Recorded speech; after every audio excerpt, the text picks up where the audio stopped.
Welcome to Wimmer's Wilderness. I'm your host, George Wimmer. I have 30 years of volunteer work, community organizing, and 16 years in local government, 12 of those as mayor. Wimmer's Wilderness is an informed look at politics, community, government, environment, and education from a local perspective. In today's episode of 15 Minutes or Less, we're going to talk about private money and really how cryptocurrency, almost all cryptocurrency except for Bitcoin, is essentially just simply private money.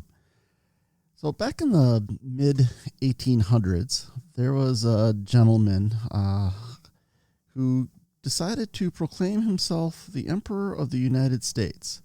His name was Joshua Norton, and he was out in San Francisco. And he had, been fairly wealthy. Was pretty well known in the San Francisco area, but he got involved in a bad business dealing where he thought he could corner the market on rice in San Francisco because there was some bad harvest in China and that. And he ended up understanding what happens when you get into trying to corner a market with commodities. A bunch of ships from Peru came in with rice, and he basically lost all of his money, ended up having to file for bankruptcy, essentially, a couple of years later after he ended up losing his court battles to try to protect his investment and get his money back because he felt he was led astray. But he proclaimed himself emperor, and one of the things he did as emperor is he printed his own money. And private money had been around pretty much since the inception of, bartering for goods. And his private money was actually taken as currency from some local restaurants and different local businesses because he was viewed more as kind of a tourist attraction or as an oddity type thing. And, people probably out of a little bit of pity and charity, decided to take his private money. And that really is how all private money works, is that you need to have somebody believe that it is worth what you say it's worth. And like I said, private money has been around ever since there have been people who have wanted to try to barter or trade goods and services. You can't take 100 cattle with you and say, okay, well, I'll give you a cow for this and a cow for that and a cow for, it doesn't really work that way. You have to convert whatever it is that you have as a good into some type of money so that you can, buy whatever it is that you want or need. In the colonies, you had the seashells, which were used by a lot of Native Americans as essentially money. And this type of, essentially private money, because people believed that it had value, was used by colonists as well, because there wasn't a lot of, money from Britain in those or other money that was used at the time floating around the colonies. And in order for an economy to grow, you have to have something that you can actually use to barter for goods and services. And one of the other issues that would happen is that you would have such high value money that in a day-to-day kind of transaction, buy a loaf of bread or what have you, it wasn't practical. Okay. And that's where, the term pieces of 8 come from, because you get this, gold coin of Spanish gold. And what they would do is they would cut it into 8 pieces to make it easier to buy and sell, just kind of everyday thing. So private money has been around for a long time, and a lot of communities use private money. They call it script, and it can be used by business groups in order to try to keep people's money local. So you'll get, maybe a 10 or 20% discount on your local purchases. You buy $100 of script for $80. It seems like a pretty good deal to you, and it keeps that money in the local community. You also see churches and schools and universities also use this kind of script to, in essence, kind of as a fundraiser. And there it might be the other way. You're paying $100 to get maybe $80 worth of script, or the businesses, again, have kicked in. You'll get $100 You'll pay $100 in, get $100 worth of script, and businesses have worked out a discount that they'll pay back to those churches, schools, what have you. So again, private money, where you take quote unquote real money, government issued money, and buy something else. So where we get into trouble with these systems is oftentimes historically these systems have failed through fraud or through whatever was backing that money, had some type of failure. We're getting that in, or have pretty much gotten that in the whole crypto arena in the last few years. And the issue seems to me that it people look at it as being overly complicated. And it really isn't. It's just a form of private money. These are individuals and businesses that are issuing these digital coins. Now, it's different than Bitcoin, because Bitcoin was something that was, and in no way am I endorsing anything, and in no way am I, and I've never bought any kind of cryptocurrency or Bitcoin or anything, and I never would, because I think it's all just a ridiculous fraud. But Bitcoin is different in that Bitcoin is not controlled by a company that can tomorrow issue 1 million more Bitcoin. They can't decide that the value is going to be X, Y, or Z. That Bitcoin is its own kind of thing. So in this kind of arena, it does appear that this is less of a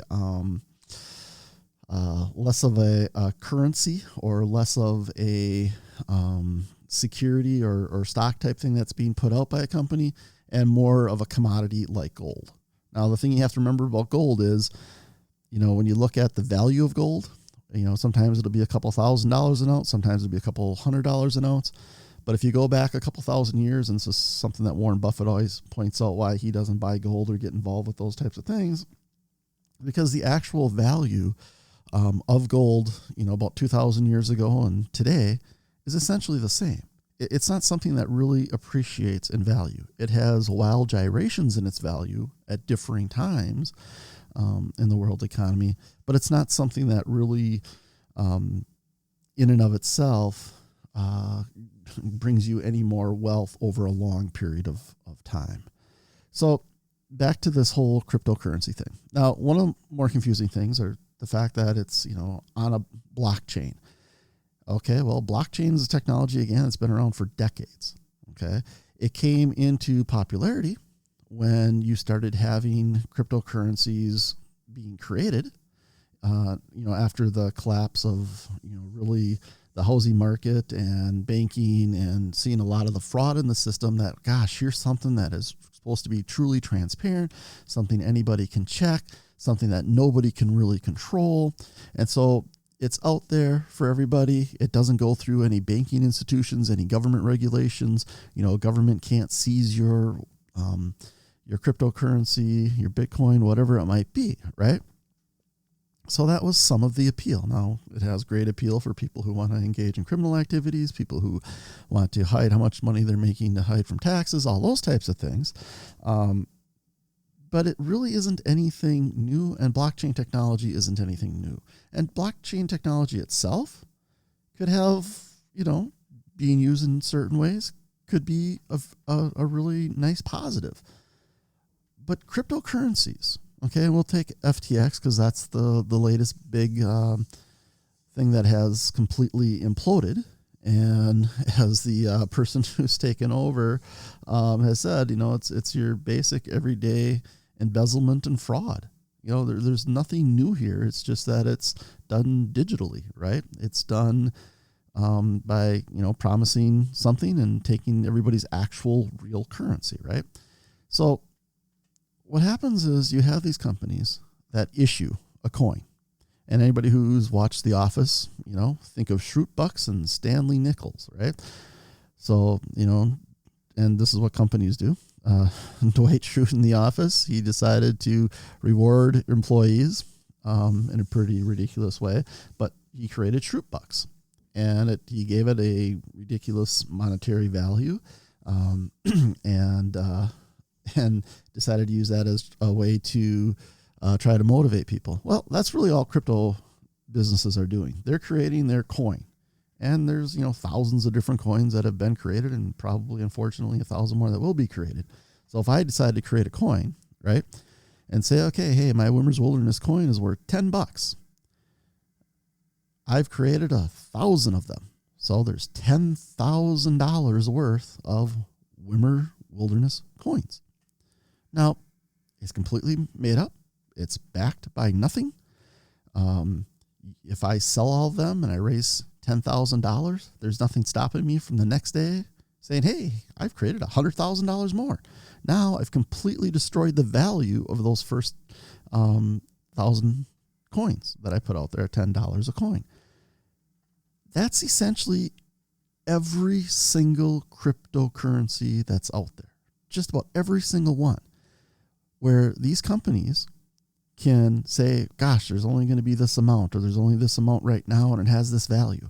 And the way they come up with the value is, again, oftentimes quite fraudulent in saying that, okay, they'll have somebody, and this is the same thing in the NFT, which is a whole other kind of digital fraud that's going on. But, they'll buy one of these coins. Sometimes it's their own company, and that's what looks like happened with FTX as well. A company that was controlled by the major owner there. Buy the coin. Somebody will buy one of these coins for $1,000. Therefore, they've pegged the value of that coin at $1,000 per. And regardless of how many that are out there or how many they're going to put out there, they give it this kind of ridiculous value. And then they get value within their company. You get all these, celebrity endorsers and people on TikTok and Instagram and Facebook and all that kind of stuff pumping the price, which is the old-fashioned, stock market fraud and scam, is that you try to get people to buy a stock. You buy the stock really low. You start pushing out, you pump up the value of the stock, you sell it before its value tanks. Everybody else is left holding the bag, and you made some money. That's what's going on, with the amount of crypto companies that have come on the market and then faded away. Now, why do companies do this other than to try to make a quick buck? Some of them try to do it to stay out there for a long period of time, and they may have the best of intentions. But the thing that creating your own cryptocurrency, right, your own crypto coin or whatever they want to call it, little placeholder for some kind of fictional value, is they don't have to be a public company.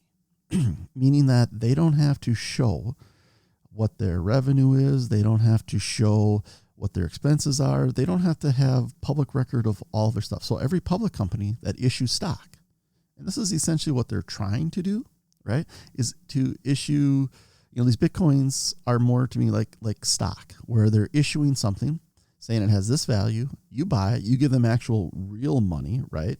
The fact that that cryptocurrency is a fraud is that you really can't go any place and spend it, right? Except for El Salvador, which is losing their shirt on the whole deal. So they're getting actual real money for this value. Now, if they were a public company and they issued, 1 million shares of stock, you put out quarterly reports, you have, full finances, you have lots of laws and regulations in governments around the world that you have to comply with. So that you're not committing any kind of fraud. And still there's fraud done in public companies too. But there's no oversight of the crypto industry. Okay. And they've splashed around a lot of money to try to make sure there never is, or any kind of regulations that might come in place are very weak because, this is this new technology and these are rule breakers and all this nonsense. Anytime somebody kind of gives you that snake oil businessman type thing, be leery of it. Be careful of it. Otherwise, you're going to end up like some of these retirement funds for public service employees that have invested in a number of these things. FTX had some significant investment. I believe it was from a public service union from Ontario. And that it's all gone. Okay? These things aren't real. All right?